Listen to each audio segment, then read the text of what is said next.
it up. It's the Record Machine with your host, Jaimie Hall. Hey, fellow babies. This is Chris VanDahl and Tab and Tom of Cherry Street. Lock it in and rip off the knob.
Ladies and gentlemen, please welcome from the band Cherry Street guitarist Tom Mathers to the program. Tom, how you doing? Hey, good buddy. How you doing? Not too bad. Where are you at tonight? College Station, Texas, brother. Oh, really? I think. Why did I think? It's hot down here, man. What's the temp? Oh God, feels like 120, but it's probably in the high 80s right now. Now it's really hot lately. Are you from there? No, originally from Michigan, but when I moved out to LA, Cherry Street and stuff, we're out there for like 8 years.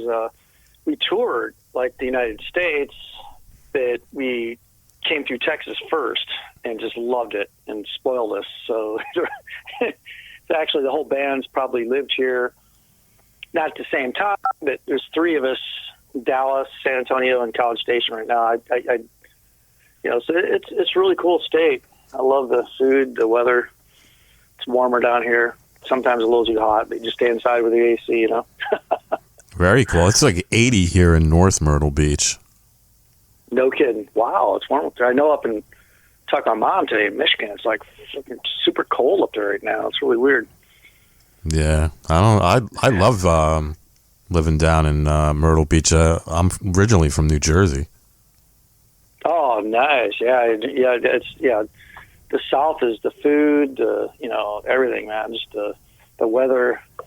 Yeah. After I went down here, I mean, California, you had to be out there if you want to make it in a band, or New York, California. But then coming out to Texas, we played. It was just awesome. We just loved it out here.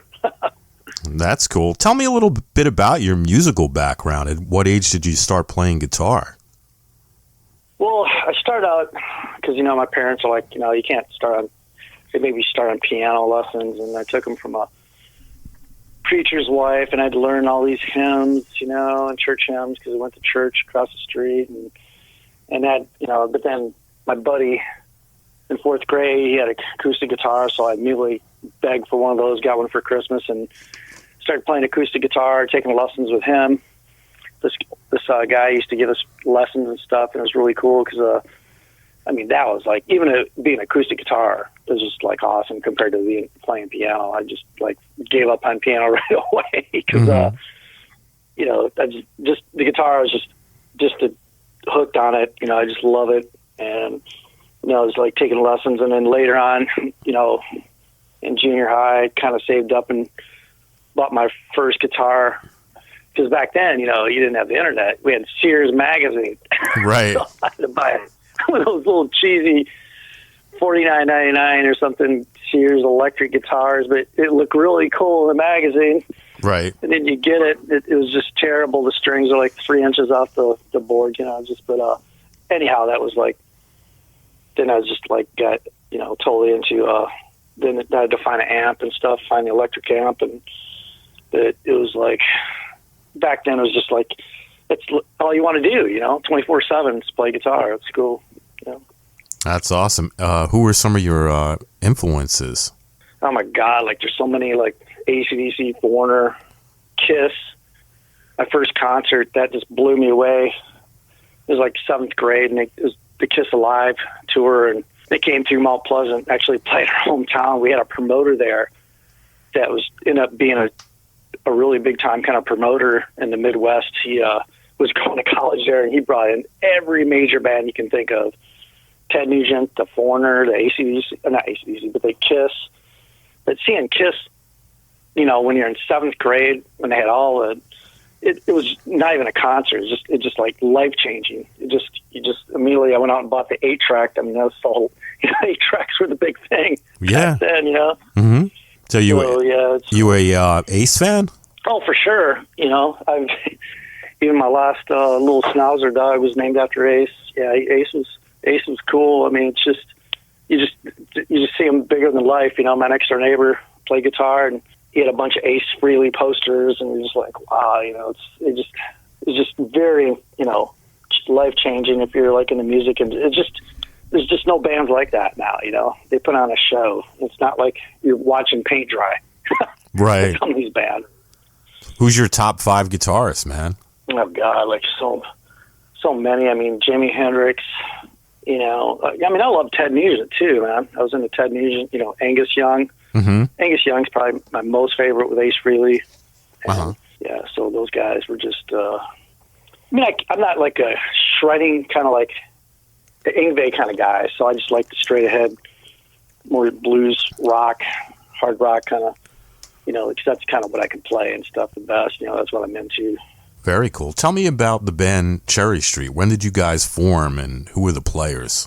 Yeah, it was crazy. I moved out to LA, and I was in a lot of cover bands in Michigan, and I just go, man, you know, I'm like 25 years old. I just want to just go for it, you know. So I sold all my stuff. I had a PA system because I was in a lot of cover bands playing. He had lights and PA. So I went out there and had one friend that worked at Guitar Center. So he didn't have any openings at the Hollywood store, but they had another opening at a Guitar Center in Santa Ana. Mm-hmm. So I immediately got a job, like the first day I was there. Wow. So that's a big thing, because when you moved to LA, it was so expensive, even back then. Mm-hmm. And you had to have a good job, because otherwise you couldn't afford to stay there. So when I got out there, I worked at Guitar Center, and like one day, this guy walks in the door, and I looked at him and I go, man, I know this guy. And ended up being Don Korbecki. He's from Michigan, and I knew him back in Michigan and stuff. Wow. So he goes, hey, yeah, I'm in a band and stuff. And he came out here, you know, from Michigan with a bunch of other guys, and they started, you know, they're in a band. But basically what happened is I ended up moving in, being roommates with that band. And then me and Don just broke off, and we just got our apartment, and we started it was a band called Rocks. I had some local cats, you know, like Alex on drums and this guy named Jim on vocals, and so we called it Rocks. Imagine that. We found out later that there's about 1 million bands called Rocks. That's funny. And then Don knew Chris back from Michigan, because we need a new singer, man. We need a guy. It's Steven Tyler, kind of like just killer front man. So he called him up, and he goes, hey, man, I'm interested, but I'm not coming out there without my Taz, my guitar player. And we're like, well, I don't know about that, you know. Mm-hmm. I don't know this guitar player. We're going to be in the same style. But he basically put him on the phone. I started talking to him. He goes, oh, I love Ted Nugent, love Kiss, all this stuff. And we're like, hey, okay, yeah, come on out. So they basically jumped in a van that basically just made it to our front door and broke down. Wow. From Michigan. And it was crazy. Like within 7 days, we had a show booked as Rocks that like 7 days after they hit the ground running, and we already they had some originals, and we just basically, it was just chemistry was there. It just came together, you know, because those two had been writing songs, and we played our first show in 7 days after they got there. And that was insane. 7 days. I mean, writing songs and getting on stage, and it just blew up. It was nuts. It was just a perfect chemistry, and we never looked back. We started playing. I think our first show in LA was at the Gazzari's on Thursday or something like that, mm-hmm. and went over really well. And then we just played the Troubadour and went back to Gazzari's. And then I don't know, by our third or fourth show, we started headlining. It was just that quick. It just blew up. So that was. It's just one of those deals. Either you can sit there and be in 1 million bands and mm-hmm. change members, and if it's not, the chemistry's not there, it's not going to happen, you know.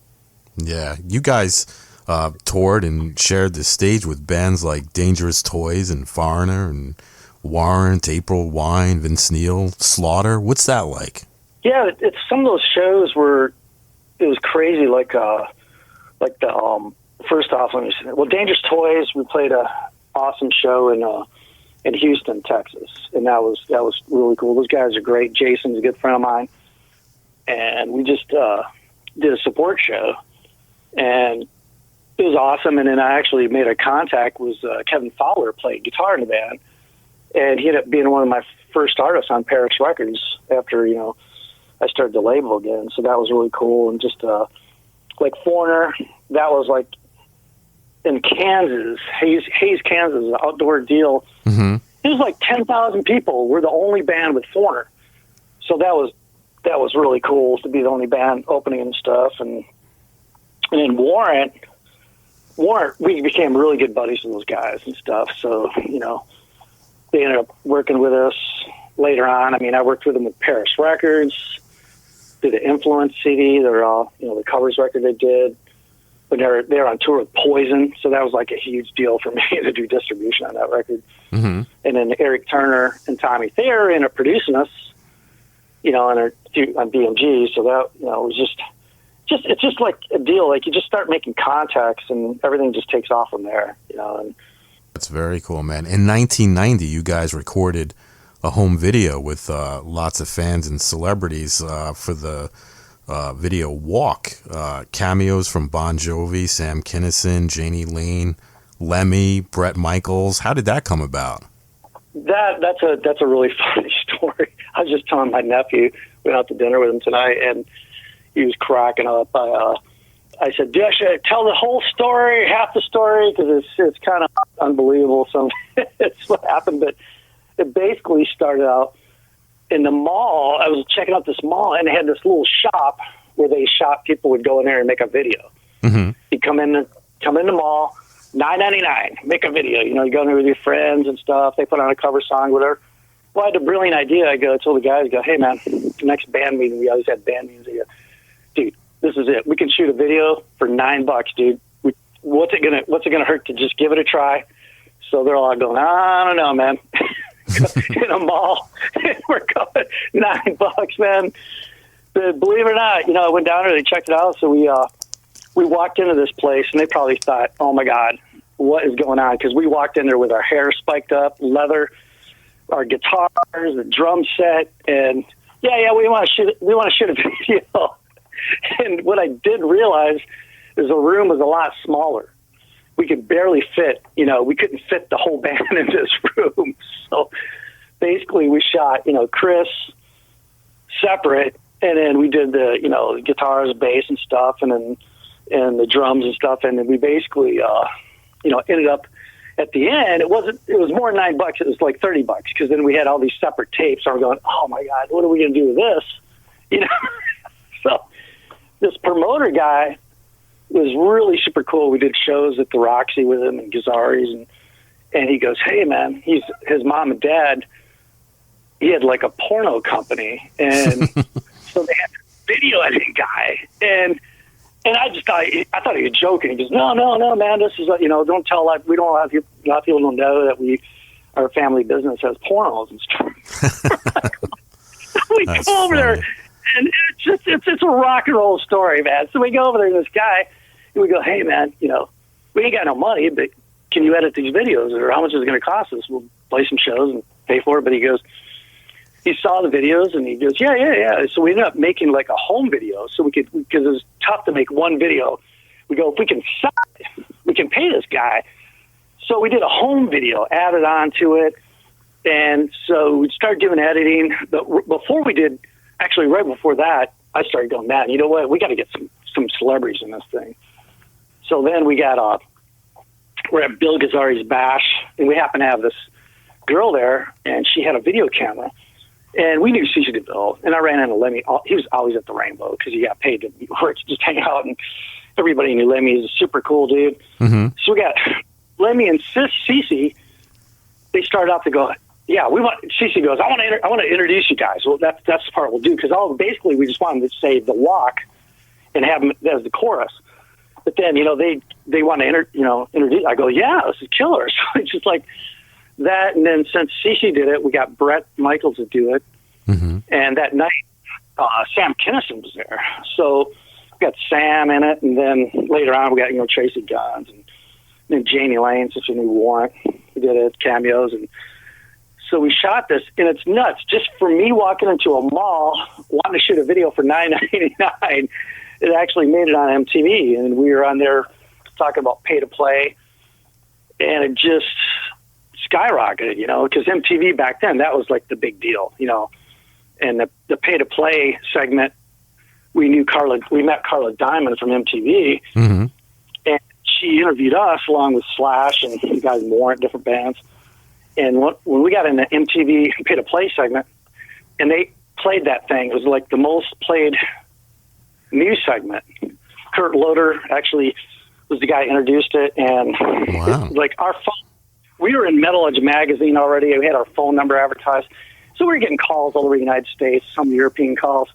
It was just nonstop. The phone rang 24/7. It just never stopped. Girls kept calling in. You know, it was like, and then locally, it just helped us blow it all up, you know, because then it all took off. So it was just, from just that video really helped. And then getting on MTV, that was just like, you know, it was really cool. That's a great story. In 1994, you fired up Paris Records, you worked full-time with a lot of the 80s MTV bands and future indie stars. What made you start up Paris Records, and what has the experience been like so far?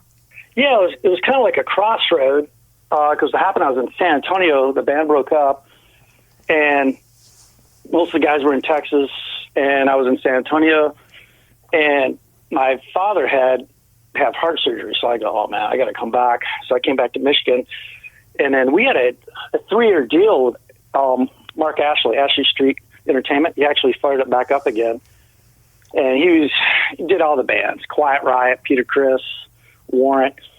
And since I booked the band, nationwide from Boston to Florida to Hawaii, I was always in contact with him. He goes, hey, you're coming back to Michigan. Why don't you come down here to Ann Arbor and work for me? So I was thinking, well, that's really cool to offer me a job and stuff. But then Ann Arbor is like 3 hours away from Mount Pleasant. I went back there to be with my dad, because so I was there so I go, man, let me think about it. And then I got back there and I couldn't do it. It was like 3 hours away. It was too far, and I didn't want to live in Ann Arbor.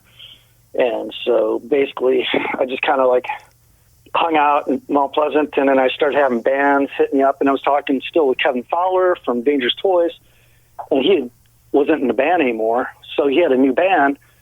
And so it all just came together where, I signed, Kevin's band Thunderfoot, and, and I already did like a lot of Metal Edge ads out in LA with Cherry Street. I did a magazine ad in Rip magazine.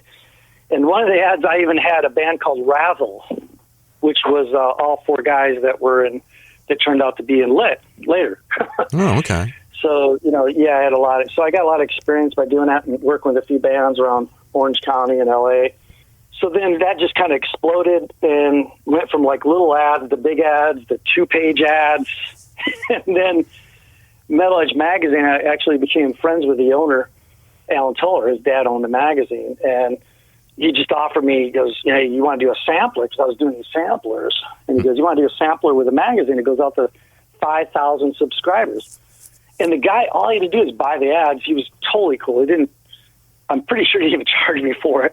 Wow. And when that went out with the magazine, it was just insane. I mean, I'm sitting here doing, 6 figures my first year before I even had a computer. There was no internet. I didn't have a website. You just none of that was going on. Wow. But then by doing just Metal Edge magazine was so huge. It was just like everybody in the world read that magazine. And I mean, I had contacts in Germany, Japan, Sweden, and they would contact me, and they go, they'd call me and say, hey, get a fax machine. So I went and bought a fax machine. And I started immediately getting orders like Disc Union or from Japan.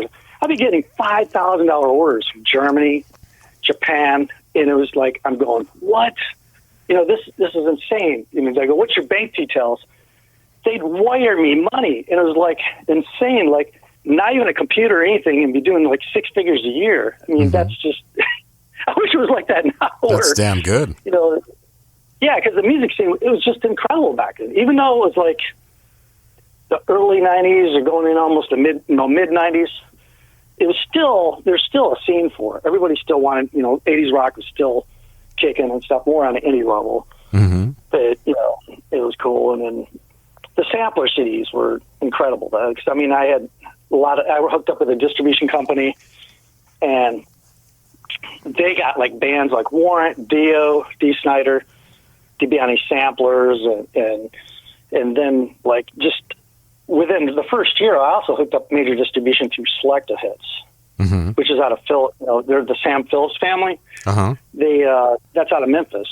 Sam Phillips Sr. is the guy. Dude, he discovered Elvis, Johnny Cash, and his brother was Tom Phillips, and he managed Jerry Lee Lewis, and he ended up starting a distribution company to sell like Sun Records 45s, and that. So they're like probably the longest running distro company in the United States, because they did it before anybody.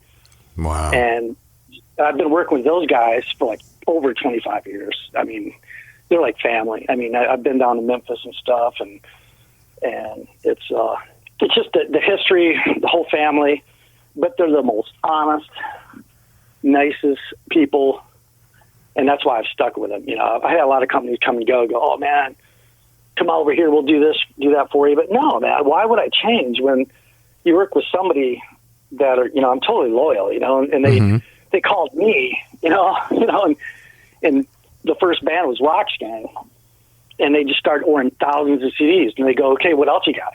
You know, and it just took off from there, and they're selling, you know, back then you could sell thousands of each title, no problem. And you could take a known band like LA Guns, or, you know, or even a new band from Sweden, and like Loud and Nasty, and I sold over 3,000 CDs. Wow. With them. A band from Sweden, never played here. You know, that was cool. That's very cool. Who were some of the great acts that you've worked with since you launched Paris? Oh my God, there's so many. It's like still working with like Helix. I did 15, 16 CDs, Awesome like reissues. You know, but a lot of, you know, brand new studio records and reissues, and Roxy for them. Like I said, they kind of started it too. You know, I did quite a few CDs and still working with them. Heaven's Edge. Still have a CD in print, and still and just I've been really fortunate. Like I try to stay with bands and just stay with them and keep working with them and just keep up marketing and stuff like that. So yeah, it's cool. Very cool. Is there anyone new that you're excited about working with? Yeah, like now I've got a record coming out this Friday, Sinai 4. They're from Greece, and they're just they're kind of like, people are comparing them like, I kind of like think they're like Vane, Rat, Motley Crue, but you know they sound more current too, like the bands like Crash Diet or, you know, Crazy Licks, and it's just really like they almost like they sound like they're from Sweden, you know. And they're coming out this Friday, and it's going to be I did quite a few records with those guys. And also there's a band that's not really something I'd normally do, because, you know, I was real known for glam and stuff, but there's a band called Keldon. They're from Norway. Okay. And this will be my 5th record, and it's like symphonic metal, but it's a Norwegian metal band, but they're so like, it's a blend of different styles, like the band Europe or Giant with Pink Floyd or Asia. They're really original, like, for what they do. And they've got a huge fan base. They're just dedicated. So that's going to be coming out here, you know, very soon. But, you know, it's, oh God, there's so many, like, geez, I just finished up, like, you know, last year with Mad Margaret, did a best of CD. And I've worked with Eddie for like over 20 years. And Eddie's such a great, you know, he's a real rock star. He's cool. A great singer, performer. He's just super cool, dude. And so, you know, those guys are great. And I got a guy out of France, and he's got this project he calls it AOR, and it's Frederick Sama. And he used to live in LA, and he used to be a writer when he was really young for like magazines. So he met a lot of the AOR people, and like the guys in Toto, he'd be in the studio with him. So he's got like Steve Lukather, this record I'm putting out. It's Steve, they'll play on it. He's got the keyboard player singer Bill Champlin from Chicago. He's got even Fergie Fredrickson. You know, that guy's did Toto, Survivor. Jeff Scott Soto. It's really cool because, I mean, he's got a really diehard fan base in Europe. So I did a lot of AOR style music recently. You know, it's got some great customers in Germany and different countries that, you know, people really dig on that stuff. That's awesome. You're still working with Last World too, right? Oh yeah. Last World. He's working on a new record right now, so that's gonna be cool. He's just he's got to finish up some vocal tracks and mixing. Yeah, and I'm just real fortunate. You know, I like working with cats. They're just real. You know, they're just talented, and it's great when they have their own studio. They can produce it, get in there, you know, and knock out a record a year or even every 9 months. And keep their name going and promote it. And then I like to do a catalog. You know, it's just to do one CD and walk away from it. It's nice to do, you know, a bunch of CDs, you know, and just keep it going. Because then every time somebody puts out a CD, their back catalog sells. because you find new fans and they'll go buy the older catalog, the back catalog and stuff. So yeah, that makes total sense. Jim Shepard, he was on the show a few months back. He's a real cool guy.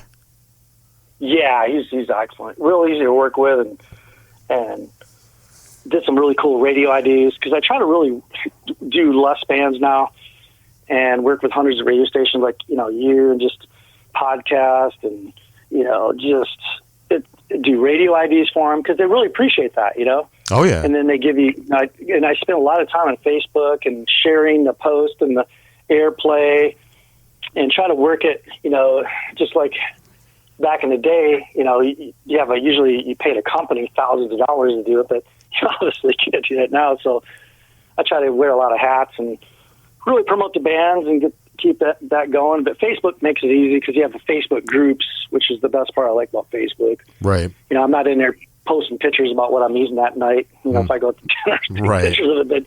But the Facebook groups are great, because I've had immediate response, and you just put links in there, and you get into a group, and you know what they want, what style.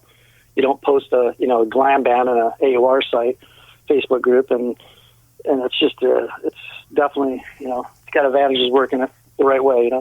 Yeah, you just re-released the debut Cherry Street album.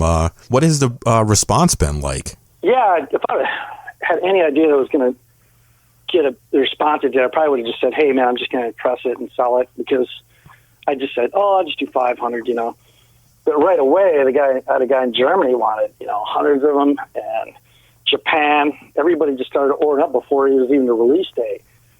So yeah, I don't have any more on my website. But basically, I'm putting links up. There's some available on Amazon, and the guy in Germany has a few left because he bought most of them. And in Japan, they have a few left.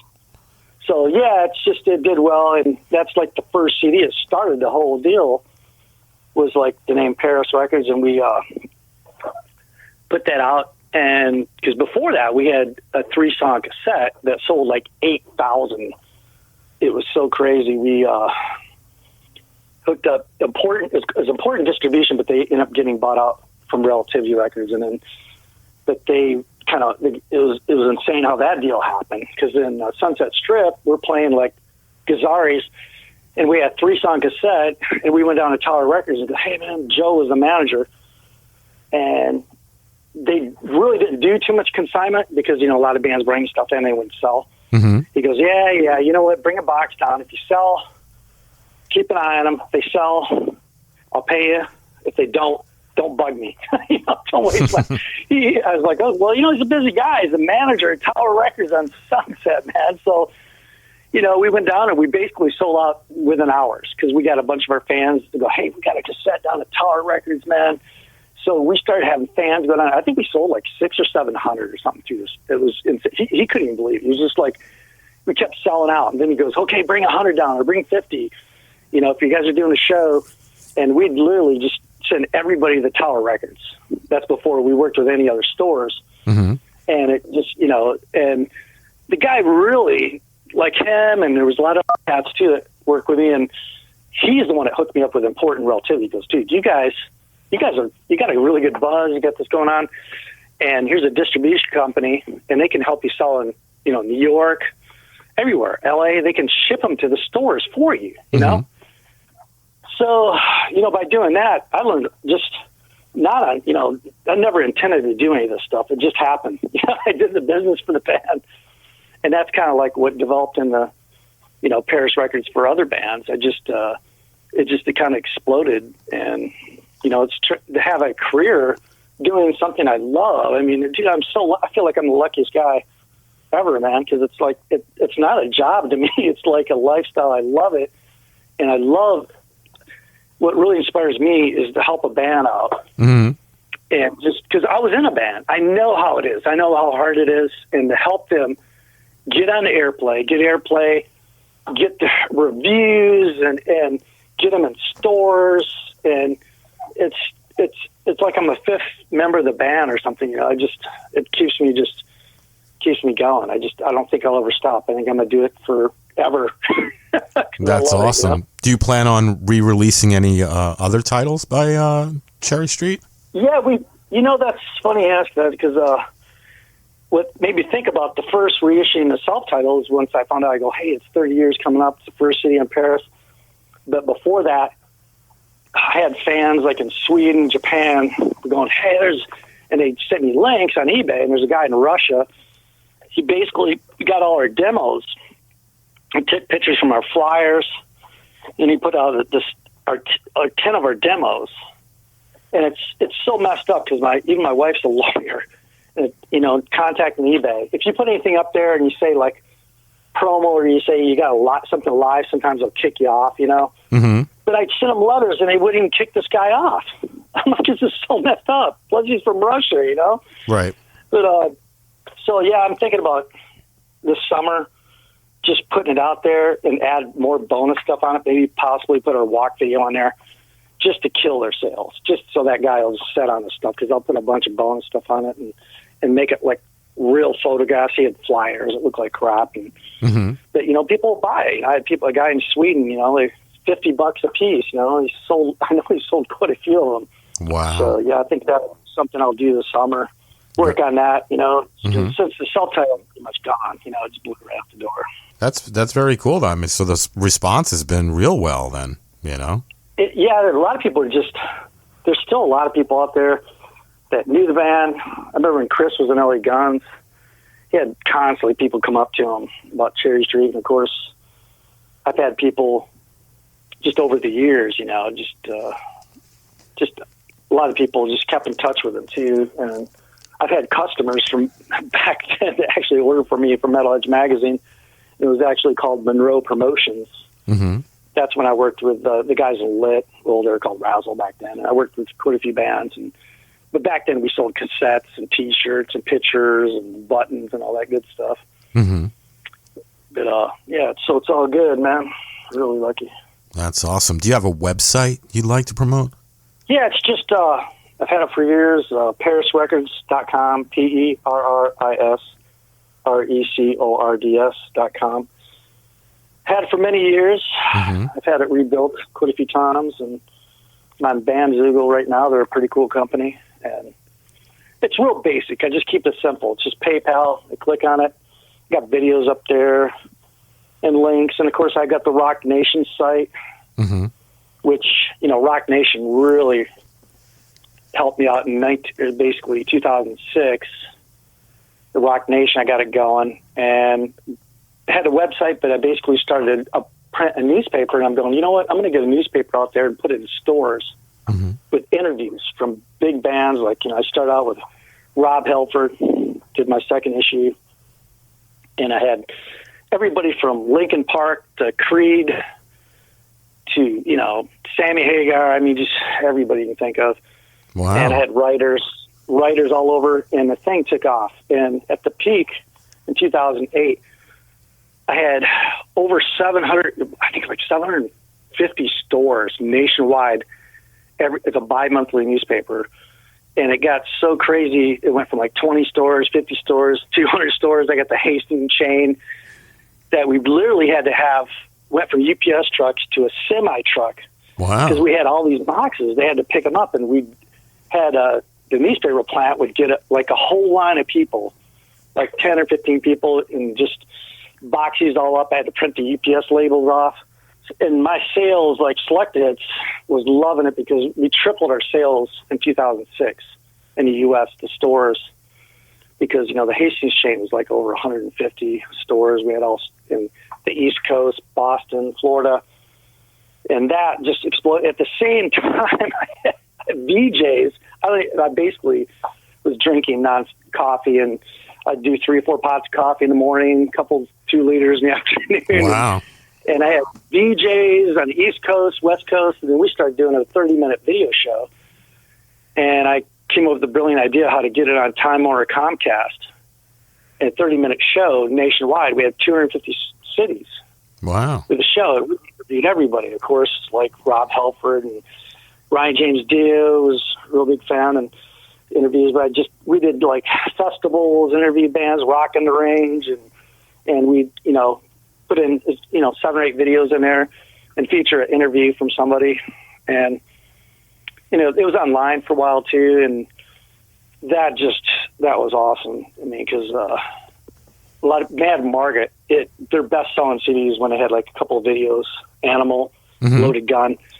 And that just, because they were getting exposure nationwide, and they had fans like all over the place. And, we had Roadrunner Records working with me, and we'd have like a Nickelback video, and then all of a sudden Mad Margaret would come on. Boom. So, fans see that stuff, and they go, wow, Mad Margaret, they're huge, like they're right in between Nickelback and Rob Halford, Nice. And just, yeah, it was just like, I did that for a while, and then, it really kicked in. But then, a lot of stores closed up. Yep. Hastings changed down. It's just, it's the sign of times, man. So you just put it online. It's online still, and do it that way. And it's but I also put them on sampler CDs, which is I put the magazine PDF files, and then so fans. I have just stores in Japan and Germany that give out thousands of them. The fans, customers, and so I put 3 or 4 issues, a magazine on there. They read the magazine, and they can listen to MP3s of all the bands. Very cool. So that works out. Is there anything you'd like to mention that we didn't talk about today? No, man, I could go on for hours, but yeah, no, it's all good, man. It's I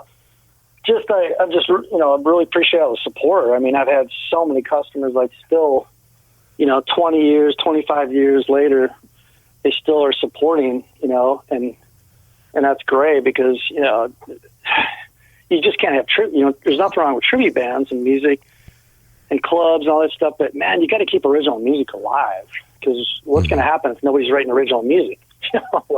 Right. We're going to have the same music over and over again, and that's not good, So it's good to keep support, live music as much as possible, or just new music, and just that's all.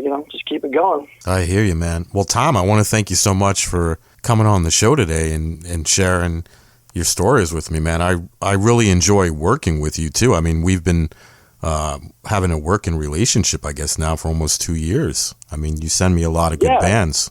I do. I totally appreciate it, brother. I mean, it's so cool that you support it, and you got an excellent radio voice. Like now, I'll probably listen to this interview and go, "Oh man, you sound good," but then I hate my voice. It's like, but it's cool that you do what you do, and just to keep, because new bands. I mean, like I said, what would we do without new music? You just, do the same, right? Same music all the time. So to support this music, that's awesome. I really appreciate it. Well, I appreciate you too, man, and keep sending me, files. I'll listen to them, and I'll love to have everyone on that I can, Oh, I appreciate that. That's awesome. Yeah, the bands are really stoked, and we will, totally like us, like the Facebook groups or everywhere. Just get on Facebook, share it, let people know, and just keep it going. Will do, brother. Well, like I said, I really appreciate it, and I'm looking forward to working with you more in the future. Excellent. Well, yeah, likewise, brother. All right, appreciate it. Well, you take care and have a good night. All right. You too, buddy. Take care. Thank you. Bye bye. Yeah, bye bye.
They say that love comes with time.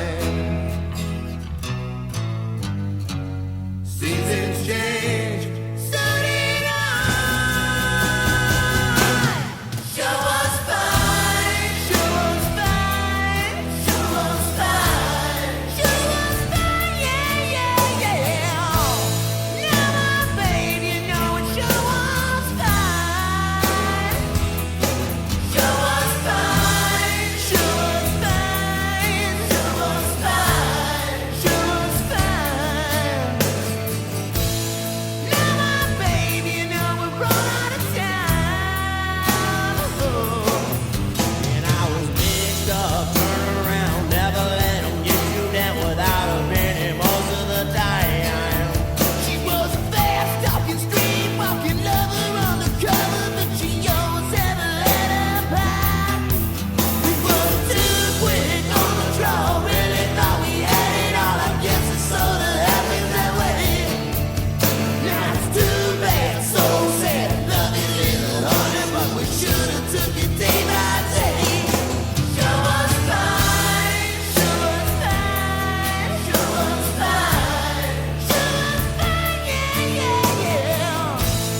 Now my baby, you know it sure was fine. Show was fine, show was fine, show was fine, show was fine. Now my baby, you know we're run out of time.